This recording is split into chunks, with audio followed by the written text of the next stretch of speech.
So this is the first of the short talks. This is for people who are mildly ADHD. The people with extreme ADHD will be coming at 11 o'clock when we do the 1-minute talks. So this is going to be Tony Capra, who will be talking, he's an assistant professor from biological science, and he'll be talking about analyzing thousands of genomes to map human evolution and disease.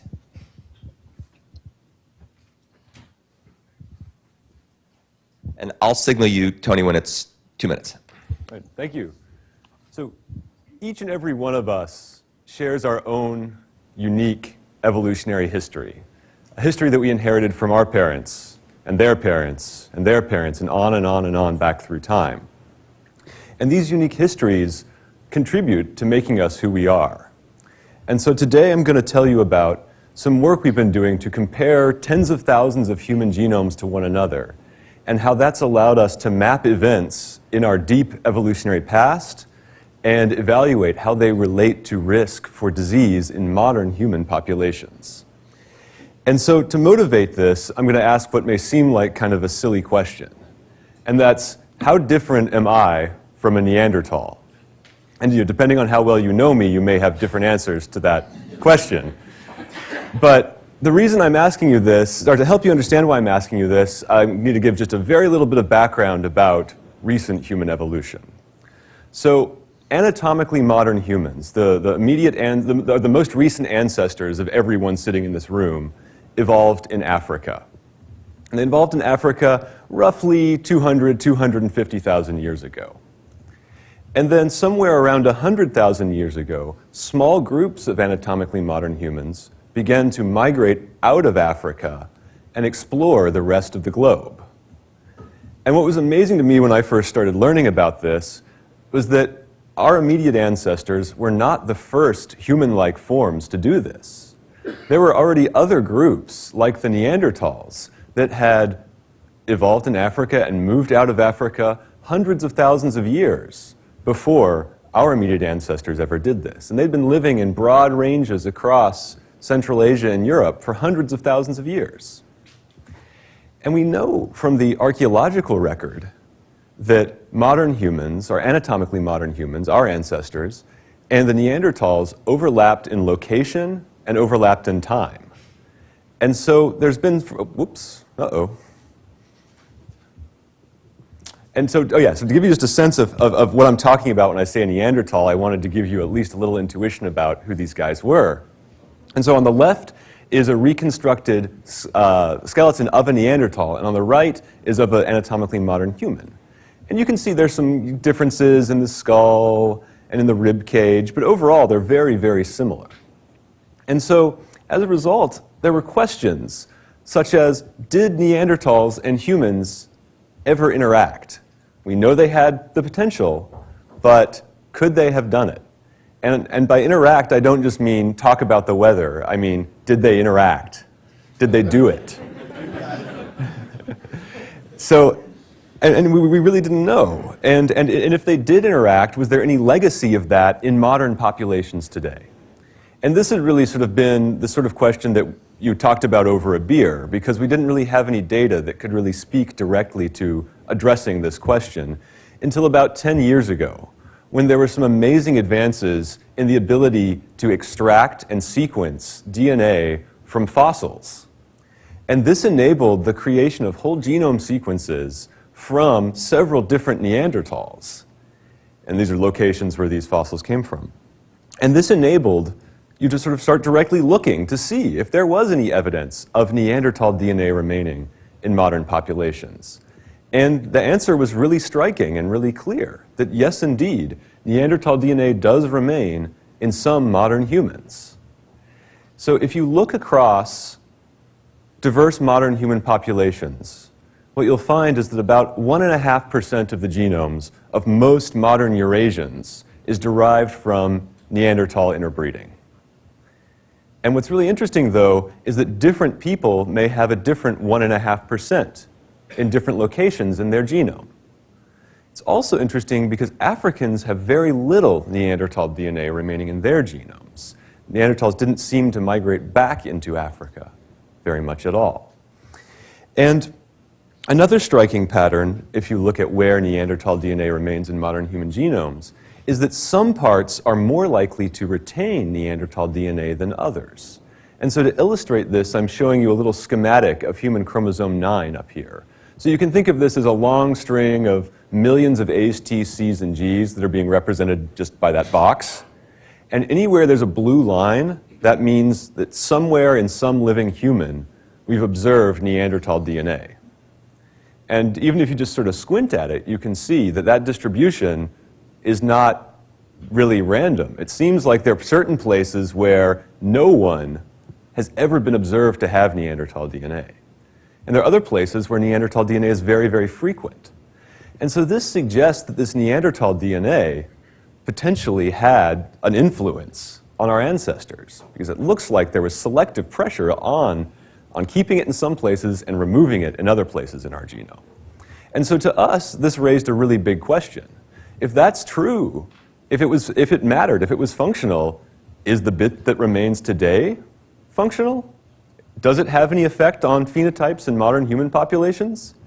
And we realized that we had a really unique opportunity to answer this question on a scale unlike anyone ever had before, thanks to BioView. This is Vanderbilt's biorepository of DNA samples extracted from patient blood and then linked up to de-identified versions of their electronic health records. And to give you a sense of the scale of this, here's a picture inside the biobanks. This is inside a room-sized freezer. And each one of these is walls filled with vials with DNA samples. There's this electronic arm that runs up and down in the middle. It's really cool. It's really cool. Literally, it's very cold, but it's also just really cool to watch. And so there are more than 240,000 patient DNA samples linked up to their medical records. And this is really powerful because what you can do is then you can start looking at associations between these things. So we went to something called the eMERGE network, which is hospital systems that have similar, much smaller, but similar systems to Vanderbilt and integrated them with our system. And we looked in this first study at about 28,000 humans of European ancestry. And then for each of them, we looked at their genomes. And then using the existing Neanderthal genome data, we found in each individual where they had Neanderthal DNA. And then we did this is the really powerful part, we connected that to phenotypes that could be extracted from the electronic health records. And so now, with a matrix that looks something like this, where we've got genotype data and phenotype data for tens of thousands of people, you can start to ask questions like, does having Neanderthal DNA at a given position in your genome associate with risk for any of many, many different phenotypes? There are different ways you can do these tests, but I hope you can see that that's the data you need to start evaluating that kind of hypothesis. And so, what did we find? Does this Neanderthal DNA have any influence on these modern humans? And it was, again, a resounding yes. We found effects of Neanderthal DNA on risk for a wide range of traits in humans.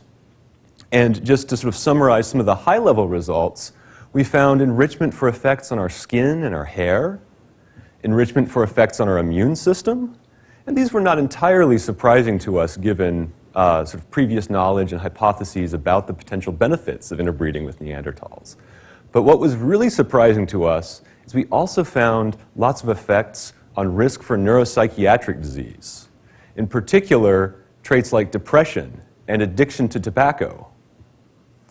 And so And we've refined these tests, and we've increased the sample size and found many, many more associations. And so I want you to remember here that we've found lots of effects of this Neanderthal DNA in modern human populations. So in other words, this is what I want you to think about when you think about my talk, is that Neanderthals were sad and they accounted for it with disease, with smoking and drugs. No, that's not what I want you to remember at all. That's completely wrong.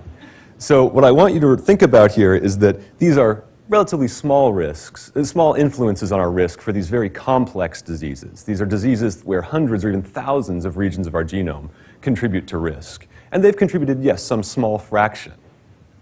But what I really want you to take from this is a more general message, that events in our evolutionary history influence our risk for disease. And I think as we are starting to think about personalizing medicine, personalizing all these aspects of our treatment and our lives, that it's actually really useful to incorporate studies of genetic disease with studies of human evolution. This amazing experiment that nature has carried out over the past hundreds of thousands of years. And then also, as I'm talking about comparing tens of thousands of genomes or hundreds of thousands of genomes to one another, I hope it's clear we need computer science, we need statistics. And as a disclaimer, I want to be clear that that's where I work, that this is where I'm happiest doing my research, so I'm biased in telling you this. But I think this is actually true. I think we really need to integrate these different perspectives if we're going to live up to the full potential of personalizing medicine.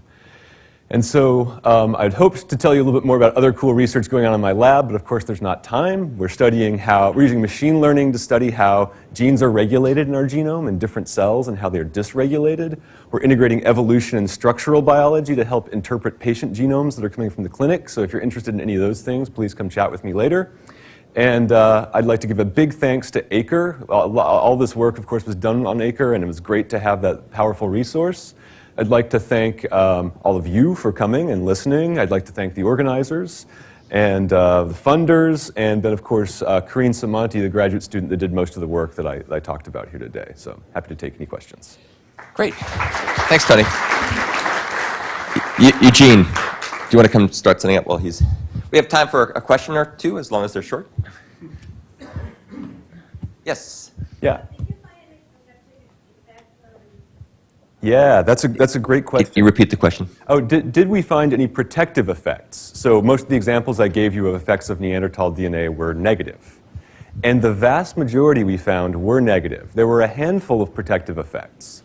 And we think there are a couple reasons for that. One, we think that actually most of the Neanderthal DNA that got put into the human lineage was probably weakly deleterious, at least is now. But there are a few cases where we think it was actually beneficial in the past, but may now be deleterious in modern environments. You know, we're living in a very different world than we were about 50,000 years ago when this interbreeding happened. So there still may be a few positive effects, but most of what we were looking at was disease phenotypes, so we also were underpowered to detect positive things too. So, anything else? Great. Thanks, Tony. Appreciate that. So our next speaker is Yevgeniy Vorobeychik from computer science, and he's going to talk about data and decision making for public safety. So take it away, Eugene. Okay, thank you.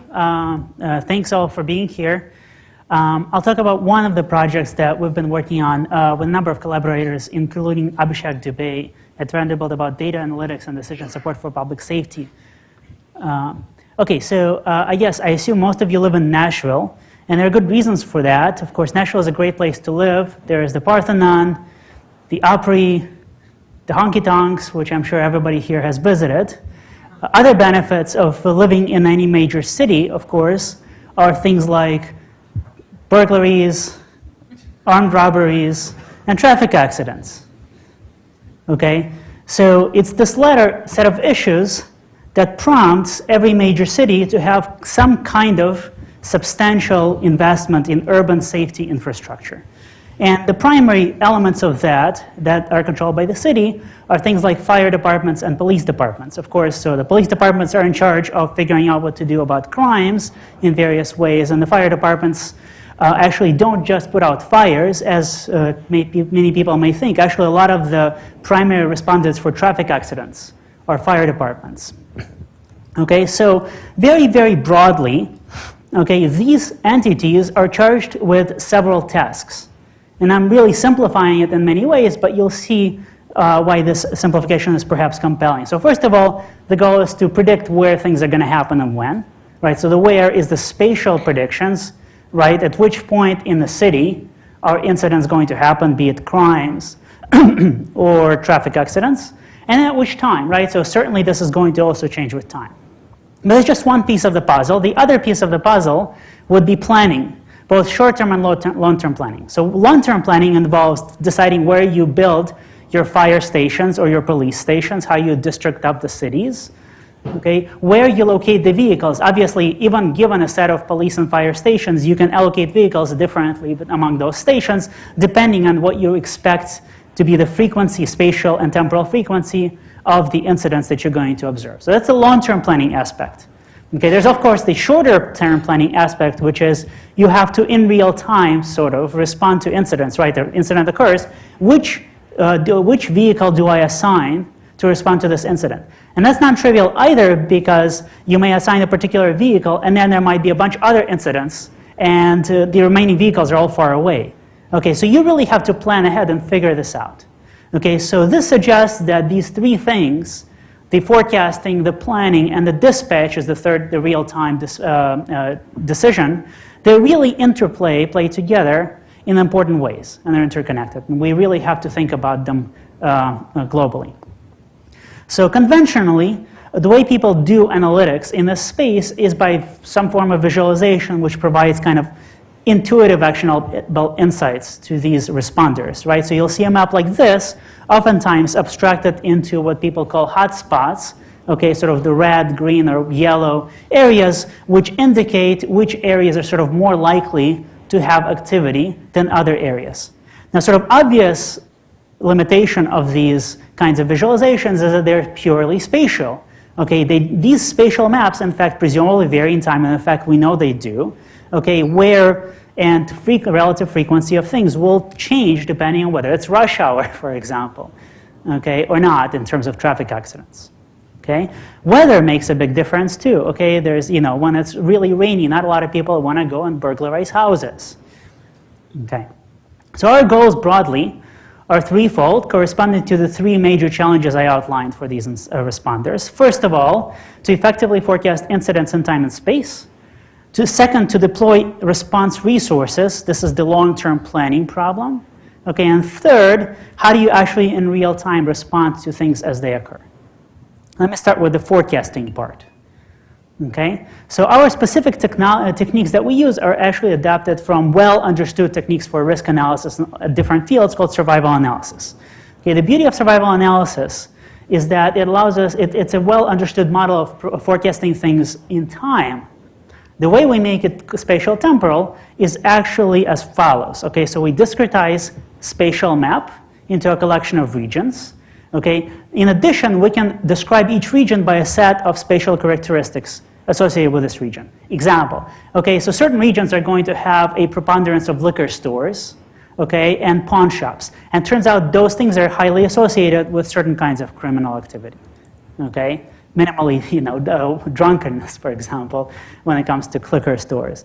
Okay, so this is a special indicator that's going to allow you to differentiate different regions in terms of incidents of different kinds of, the incident rates of different kinds of incidents such as crimes. Okay, similarly, there are certain intersections that are going to be kind of more dangerous than others. We intuitively know that that happens. That also will spatially vary. So we can construct features or variables that allow us to represent sort of these the heterogeneity, the differences in space. We can also do the same thing with time. There are certain things like rush hour, right, that has specific temporal associations, right? So there's particular times of the day where rush hour happens and not other times. Weekends versus weekdays, similar association and so forth. So you get the idea, right? So we can also carve out time by ascribing to particular times in the world, right, a certain variables, right, certain characteristics. Okay, and weather, of course, is something else that will change mostly in locality, natural, largely with time, but somewhat with space as well. One thing that comes up that's interesting, once you carve up time, okay, you get a phenomenon what people call censoring.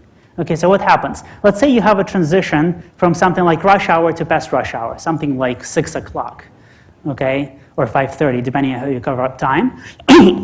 If you haven't observed an incident, and then time switched to post-rush hour, okay, that's effectively censoring because there may have been an incident later, okay, you just didn't observe it because you didn't give it enough time. And this is another really beauty of survival analysis is that there's standard tools for dealing with these kinds of censoring already given to you, and we can just use them. It's just something that you need to account for. Okay, so now here's the other challenge that comes up. Just because we ascribe variables to sort of associate variables with grids that allow us to differentiate somewhat what those grids are is not necessarily enough. The behavior, so there's all kinds of other factors that we may not capture that may influence behavior that will vary spatially. Okay? So in addition to just doing this, we do need to incorporate some other potentially heterogeneity, which potentially we don't capture directly using variables that we can observe easily.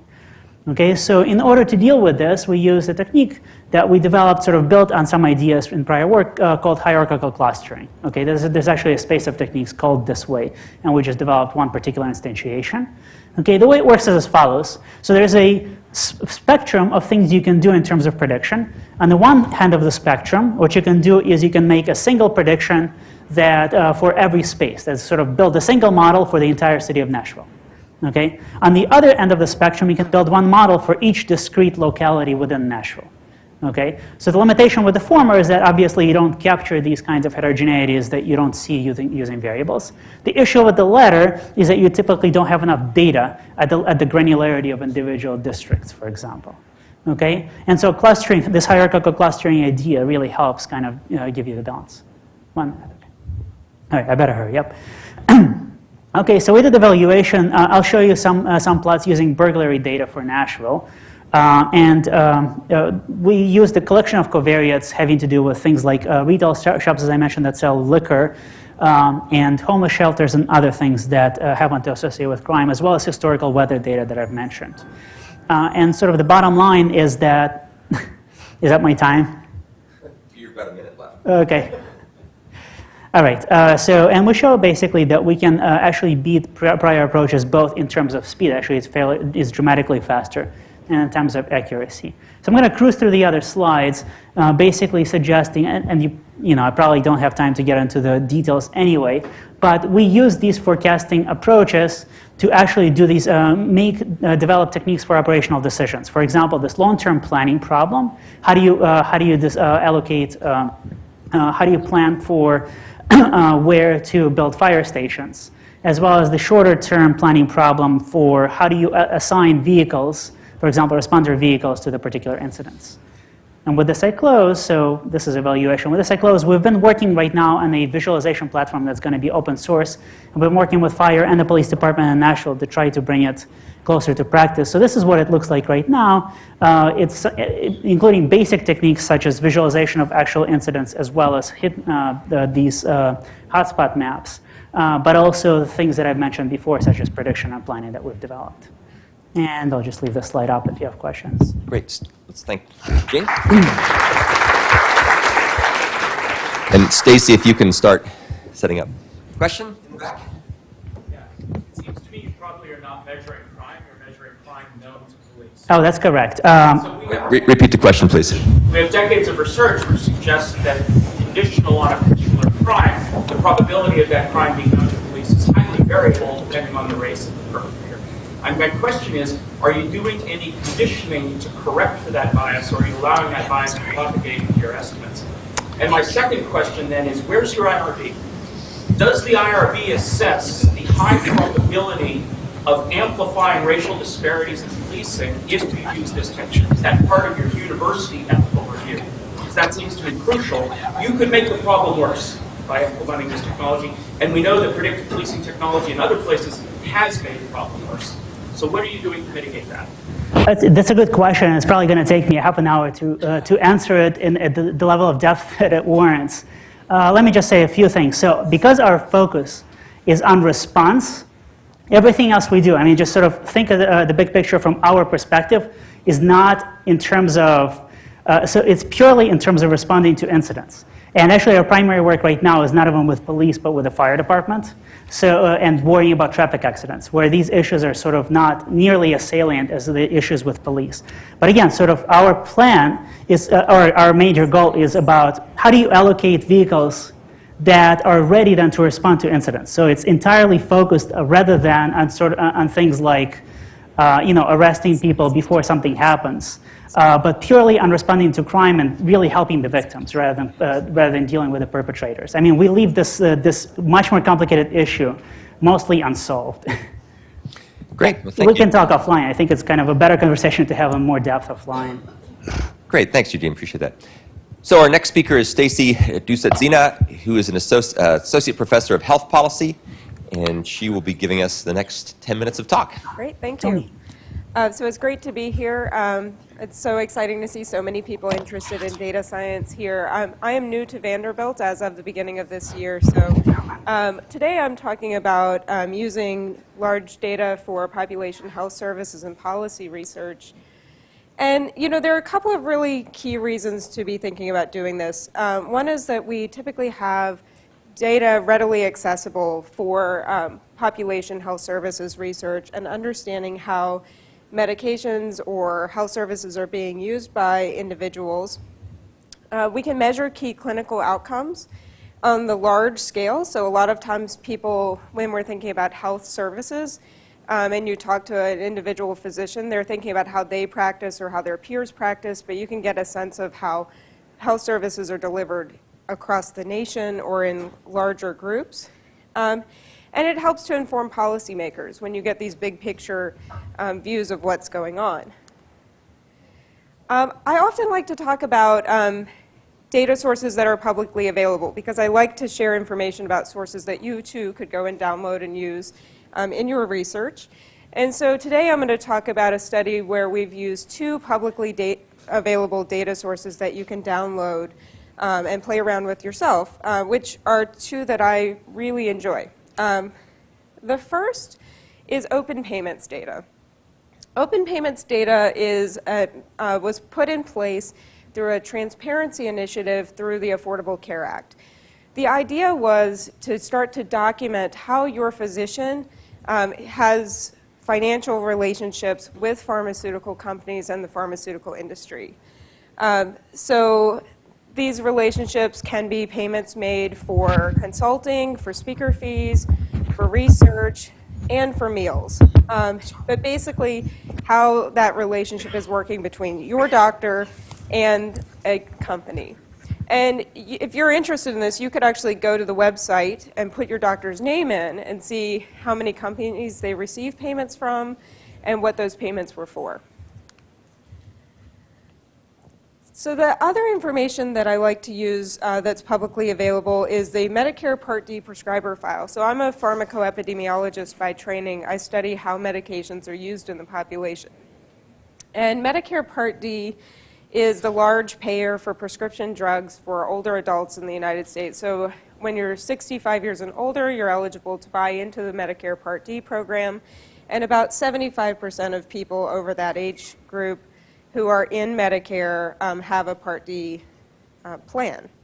So this file provides aggregated information by year for prescriptions that are written by your physician. So same as the open payments data, the data are aggregated at the physician identifier level, and you can see, for example, what payments are made to your doctor, but also what drugs are they prescribing. Now, this study that I'm going to specifically talk to you about today is one where we've been interested in understanding promotional payments and utilization of fentanyl-based products. So why are we interested in that? From a public health standpoint, fentanyl is an important drug because it is an incredibly powerful pain medication. It's 50 to 100 times more powerful than morphine, so it's a very, very strong drug. It is the largest contributor to opioid-related deaths, and I think many of you probably are aware of the opioid epidemic in the United States. And there have been major increases in fentanyl-related deaths in recent years. So this is a product that we're highly concerned about. Now, there is one particular product, the sublingual spray, which is shown here, called Subsys, that is approved by the US FDA only for the treatment of breakthrough cancer pain. So if you're a patient with cancer and you're experiencing pain due to the progression of your disease, you can use this product. But otherwise, that is the only use that there should be for this drug. So in recent years, there have been a lot of lawsuits that have come up around this product and related products, including the arrest of the company founder for racketeering related to the product. And even as early as March 16th of this year, 5 individual physicians have been arrested or charged with taking kickbacks for fentanyl prescribing. So there are a lot of concerns and lawsuits around the promotion and use of fentanyl. So we wanted to understand how money was being spent by the pharmaceutical company for promoting their product and who they were promoting to, and then prescriptions that were being written. So really quickly, I wanted to demonstrate across specialist types. So the data source allows you to aggregate by provider type. We see that oncology, this blue line that's kind of in the mix here, has an increase in promotional spending by the company, but they really are not the driver of spending. If you instead look at pain management, we see that the pharmaceutical company is spending millions of dollars on pain management specialists. So paying them, providing meals to them, providing speaker fees, and other gifts. We see that peaks in 2014 and then starts to decline pretty rapidly. And this is around the time that state lawsuits are beginning to happen, and there are starting to be federal inquiries related to the promotion of this treatment for off-label indications. We can also look at the Part D prescriber data and see how doctors are prescribing by their specialty. And you can see, again, pain management specialists are the leaders in prescribing this treatment. And we see some decreases in prescribing in some other groups like neuropsych. And this is really important because individuals practicing in that space, there are contraindications to use of substances. So it's good to see that that is at least declining once we learn about those problems.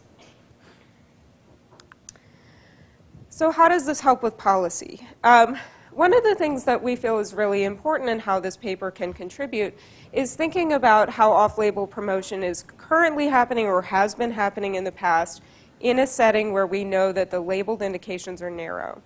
The FDA is currently thinking about and talking about easing restrictions on off-label promotion. So making it more easily available for companies to go in and to promote off-label uses of therapies. But our work suggests that this is happening in a huge way already, so easing restrictions or making it harder for states or the federal government to sue companies when they're doing things that are illegal or putting patients at harm might be something to question. I want to note my two key collaborators on this project, a PhD student with whom I'm working, who's at the University of North Carolina at Chapel Hill, who led this particular analysis, and a colleague here at the Department of Health Policy who has collaborated with us. And with that, I'll take any questions.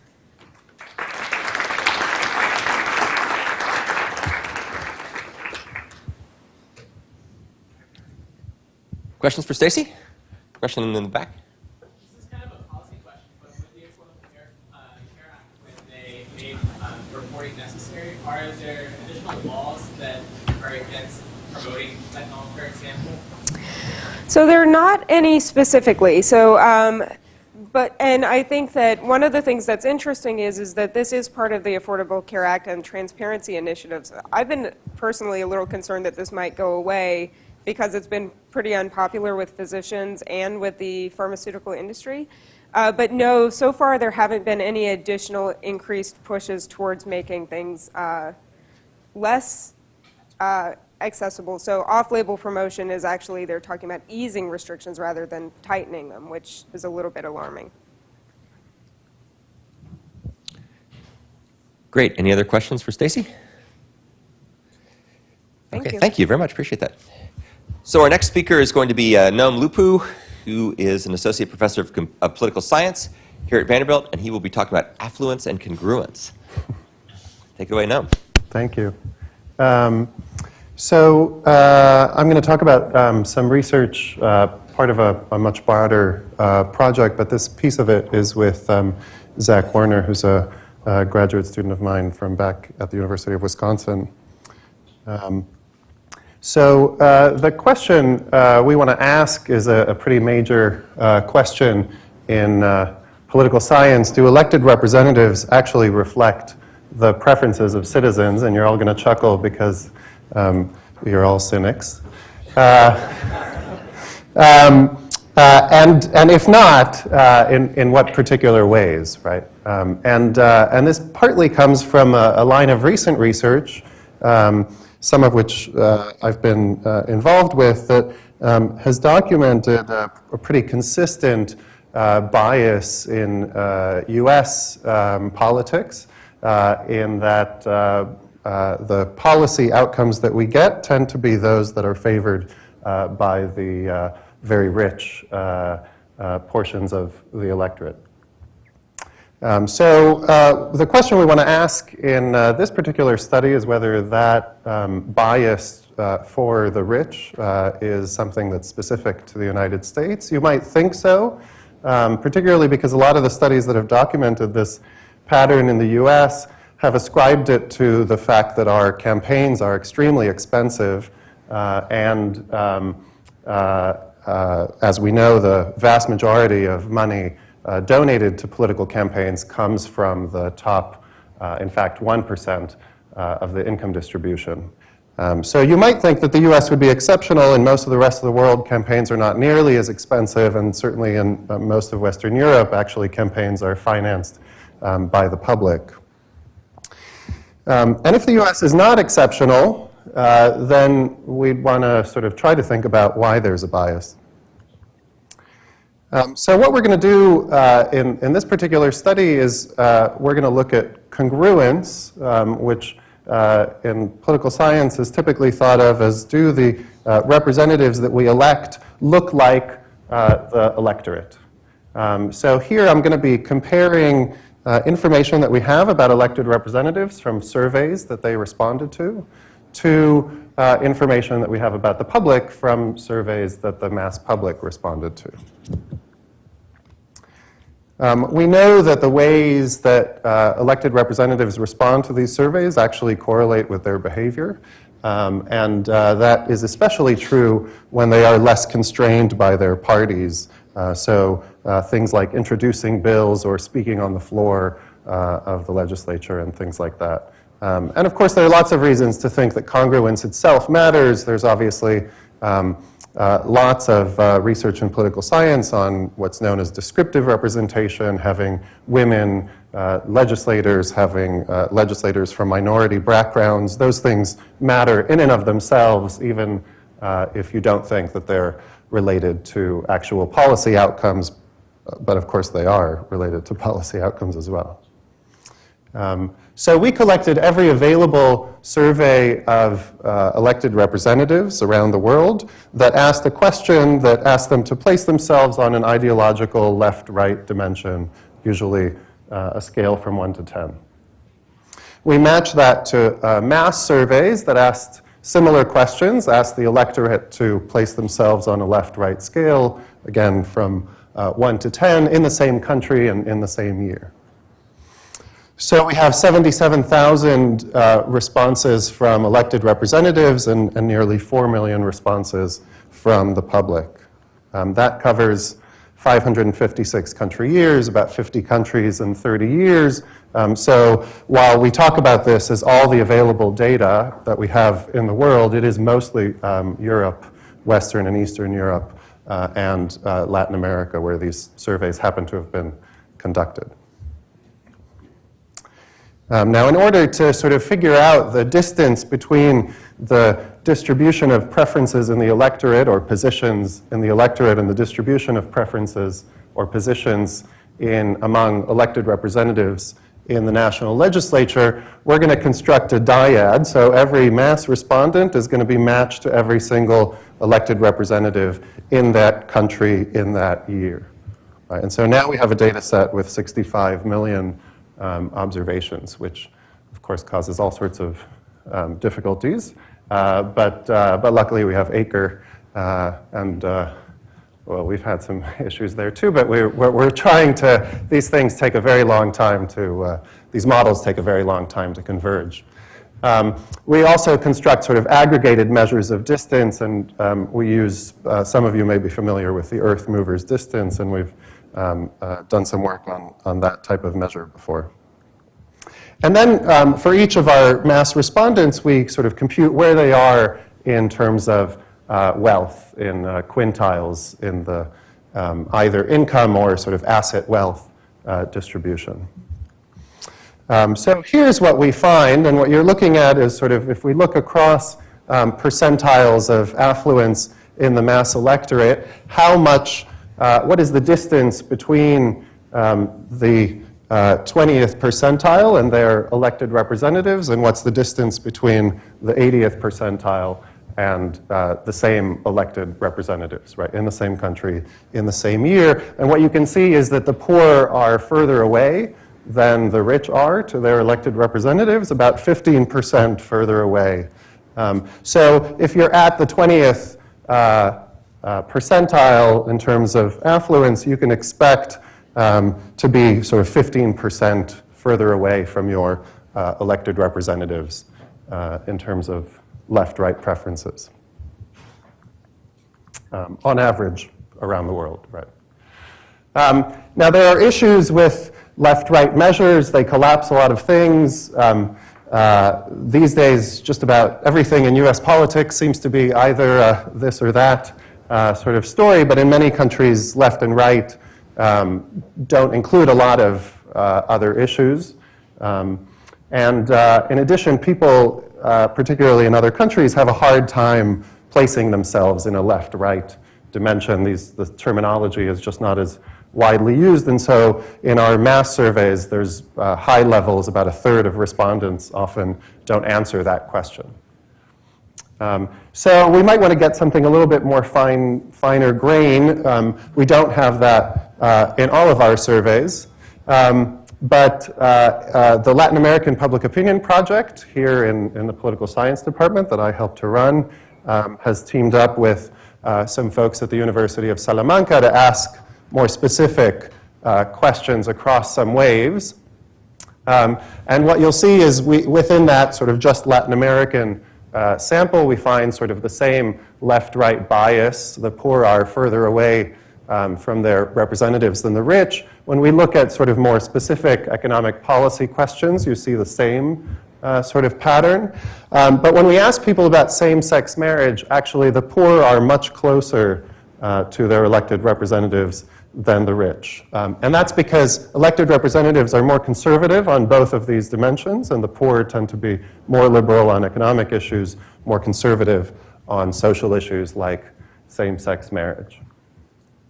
So I've already said that the direction of the bias is conservative. We test a bunch of mechanisms, including campaign donations and limits on campaign donations and other possible reasons that might explain why there's a pro-rich bias around the world, and basically we don't find any evidence that any of these things mitigate the pro-rich bias. So on average, representation seems to be unequal everywhere, not just in the United States. But we actually, at this point, don't know why. As I've said, most of the assumptions about the US is that this has to do with campaign finance, but to the extent that this is also true in countries where campaigns are much cheaper and there's public financing, it's just not clear that campaign finance explains what we're seeing. The direction pro-rich or pro-poor seems to depend on the issue, though I will say that if you think the fact that the poor get overrepresented on social issues makes it okay, that they're underrepresented on economic issues, of course, the poor tend to care much more about economic issues than they do about social issues. And as I've said, the reasons for these biases at this point are not well understood, and this is where a lot of our future research is going. Thank you.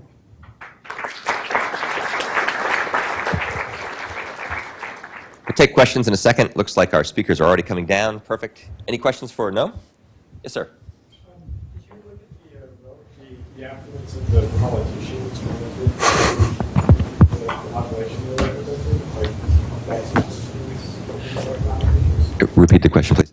Yeah, so the question is whether we looked at the affluence of the politicians. Not in this particular data set, we don't have that information, but as I assume you're surmising, politicians tend to be much more affluent than the people that they represent, which raises, I think, is a reasonable explanation for why we see this bias, but then that raises the question of why do we keep voting for these very affluent people who don't represent us, right? Advertisements on Facebook, clearly. Yeah, right, yeah, Facebook. Cambridge Analytica seems to be the answer. Yeah. Other questions? or no? Yes, sir. Have you looked at any differences within the poor groups, like urban versus rural poor, or sliced it out that way? We have looked at some, although there's lots of different ways to slice the data that we haven't looked at, like capital versus the rest of the country in many countries is a big division. So urban-rural doesn't seem to have much of a relationship. But yeah, there's lots of other ways, minorities and things like that you could imagine. Yeah. Great. Oh, Eugene, I think we have another. Oh, yeah. So one, right, so given the fact that elected representatives tend to be themselves among the wealthier parts of the population, how do they compare to other people on the same bracket, let's say, in terms of their opinions? Yeah, so they tend to be more consistent. Repeat the question, please. Oh, yeah. So the question is how, given that elected representatives are more affluent, how do they compare to people in their socioeconomic sort of position? And they tend to look similar to people in their socioeconomic position. Now, it's hard for us to know because they tend to actually be sort of 1%ers. And we don't have in sort of mass surveys, those people never answer surveys, but yeah, they tend to look more like what you would imagine would be sort of their social networks, which again is sort of what we think is going on here, right? That we just elect the rich to be the representatives, and so then they behave like the rich. Andres? So when in the scale of sort of 1 to 10 in terms of where you are on the spectrum, this is just self-reporting. Mm-hmm. Is there any guidance about how to do that reporting? Because everyone sort of thinks they're in the middle, but that's not really true. And Yeah. different people might have different ideas of how that skill works. Yeah, That must yeah. be something. Yeah, which is a problem with the scale. It's sort of the best we can do because it's asked so frequently in public opinion surveys. But that's why we sort of also look with specific economic policy questions, which things like, do you think government versus the private sector should own major industries in the country? So sort of privatization versus nationalization. And the patterns look very similar when we look at those kinds of things, but not social issues, right? Which is why left-right sometimes includes or doesn't include things like abortion and same-sex marriage, things like that. Great. Okay, we have our last pair of speakers for this session, and this is Sara von Driest and Leena Choi from Pediatrics and Biostatistics, respectively. So take it away. Thank you so much. It's definitely an honor to speak with you all today, and thank you for inviting us to give this talk. I'll be sharing my time with Leena Choi from Biostatistics. She and I would both like to acknowledge that Robert Carroll, pictured here, who's in DBMI, was a big contributor to the work that we're about to share. So I'm a pediatrician and a clinical pharmacologist. I'm interested in understanding the effects of drugs on children. And one of the questions I want to be able to ask is, how do the drugs that we give to children at a very young age, during infancy, for example, affect their life when they are children, adolescents, and adults? In other words, what are the very late effects of medication exposures in children? Now, I could study this one drug at a time and one exposure at a time, but what I'd really like to do is have a generalizable method that I could apply to any drug, and that would look across all possible outcomes for individuals. It turns out that there are generalizable methods. We heard a little bit about that in the first talk of the morning, and they're called phenome-wide scanning or phenome-wide association. Okay? Phenome-wide scanning, or PheWAS, is analogous to genome-wide association, or GWAS. In a GWAS, you start with a phenotype of interest. You look across thousands or millions of genetic variants in the human genome, and you run statistical tests to figure out which of those variants are associated with your phenotype of interest. PheWAS turns this whole approach upside down. Okay? It starts with a genetic variant, and then it looks across all possible outcomes to figure out which things are associated with that variant. Now, where do these outcomes come from? Well, one data source for these are the longitudinal data sets in electronic health records. And specifically, we can use the billing codes. When I'm in my clinic or in the hospital and make a diagnosis, that's associated with a code that indicates that particular diagnosis for that patient. So we can aggregate those codes into buckets that make sense by diagnosis, and those are called phe codes. When we do this kind of analysis, looking across genotypes, across all different potential phenotypes, the plot looks a little bit like this. I apologize that it's a little bit fuzzy. But all of the possible outcomes are spread out along the horizontal axis. On the vertical axis, we will plot the p-values, the statistical significance. The higher up the dot, the more statistically significant the association is between our starting point, genotype, and that particular outcome. So instead of looking at genotypes, I want to look at individuals who are exposed or not exposed to a particular drug early in their life. And then I want to look at outcomes later in life. If I use the approaches that have already been developed for PheWAS using genotypes, I'll get a plot like this. Okay? This is not the kind of Manhattan plot that I want. This is called a starry sky plot because there are just way too many dots up here. That indicates that there are tons of false positive associations that I'm seeing in my data. What can I do? Well, the problems with using this method in my data set are not a complete mystery. Okay? There are at least two problems. First of all, we have confounding by indication. So the infants that are treated with the antibiotic, in this case it was a commonly used antibiotic called ampicillin, those infants are very different from infants who never received that drug. And those differences are there at baseline, and those differences are there in my outcome data. So I'm not seeing the effects of the drugs, I'm just seeing the differences between my two populations. So I need a way to handle that. Secondly, there's a problem with the sparse phenotypes, and this second problem was not as apparent to me at first. But we have an issue of complete separation. So all of our phenotypes are dichotomous, right? You either have or don't have the outcome. So I could show these in a 2x2 table, and you could imagine this scenario where every single one of the cases with a particular outcome are in the exposed group, and none of them are in the unexposed group. This would be clinically relevant. I, as a pediatrician, would want to know that this is happening as a result of a medication. However, the traditional logistic regression methods can't handle these situations of complete separation. The model blows up. You get giant coefficients. The p-values will be very large, and I'll have a false negative. So those are the problems, and the solutions come from working with my colleagues in biostatistics, and I'll let Leena tell you about that. Okay, thank you. So first question, what is the best method for addressing confounding variables? If we have a limited set of confounding variables in our data set, we just need to adjust for all these variables in each of the analysis. However, we had 1,800 potential confounding variables in our data. In addition to that, we have many sparse outcome phenotypes.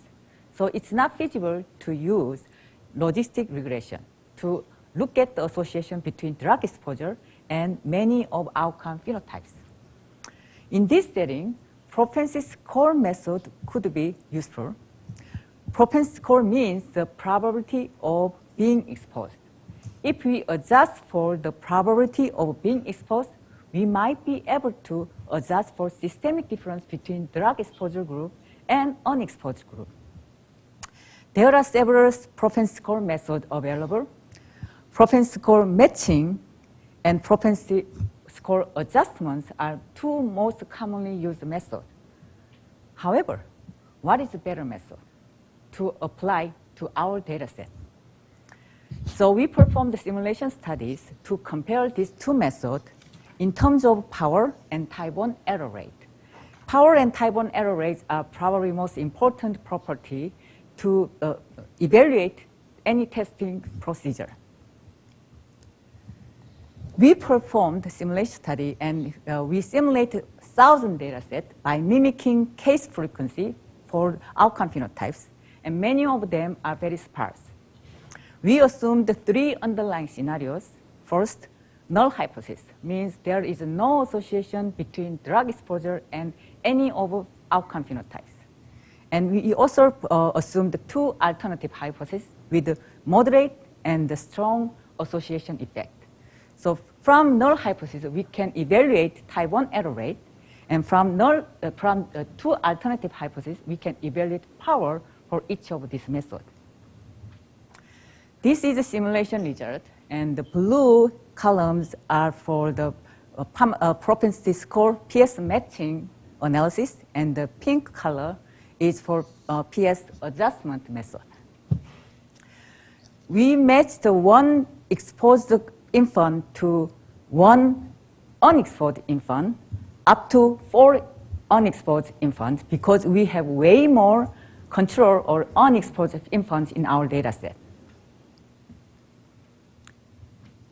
So as you can see here, type 1 error rate is well preserved at the nominal level of 0.05 across all methods. In terms of power, the stronger the association, we observed the more power across all methods. However, PS adjustment method provided more power compared to the PS matching method. So based on our simulation study, we thought PS adjustment method would be better than PS matching method. Now, second question. What is the best method for the logistic regression when we have many sparse outcome phenotypes? In logistic regression, typically, wild-type procedure is used to perform hypothesis testing. However, when we have this kind of complete separation, it cannot handle this situation. It provides very large p-value, so we'll miss this kind of association in analysis. On the other hand, penalized maximum likelihood method can handle this complete separation scenario. So we performed another simulation study to compare these two methods in terms of power and type 1 error and bias as well this time. This is simulation result for these two methods. As you can see, type 1 error rate and power are almost identical between these two methods. On the other hand, for bias, penalized maximum likelihood provided a much less smaller bias compared to wild-type method. So based on this simulation result, penalized maximum likelihood method would be better than conventional or default wild-type test procedure in logistic regression. Let's get back to our data analysis. So we performed typical PR study on ampicillin drug exposure, and we got this result.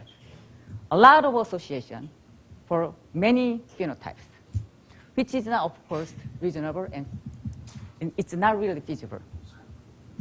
And now we applied our method, and means after adjusting for propensity score and using the penalized maximum likelihood, we obtained much more reasonable set of phenotypes that might be associated with ampicillin exposure. So we identified potential latent effect of ampicillin that must be replicated in future study. And also we identified the best method for the PS on drug exposure.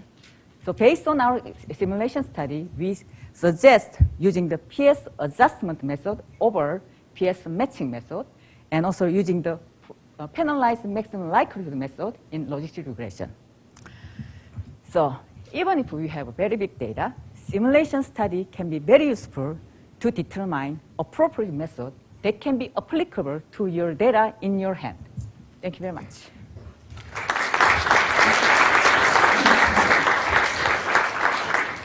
Super. We've got time for a couple of questions.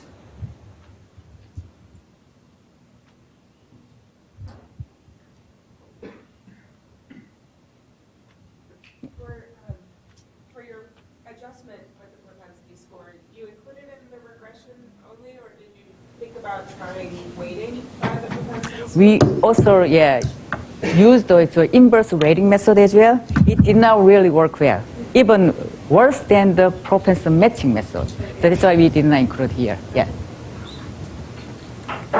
Yes.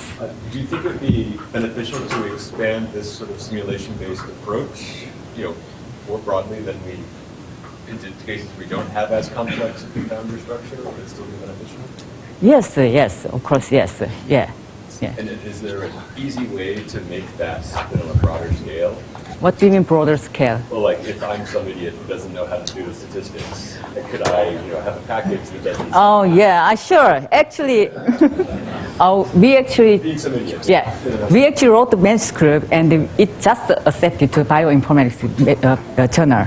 And then the part of the manuscript is actually the script as well as all the simulation actual code. Yeah, the main part of simulation code is a part of actually that manuscript. So you can actually, change a little bit of code depending on your scenario, and you can use our simulation code. Yeah. Any more questions? Yeah.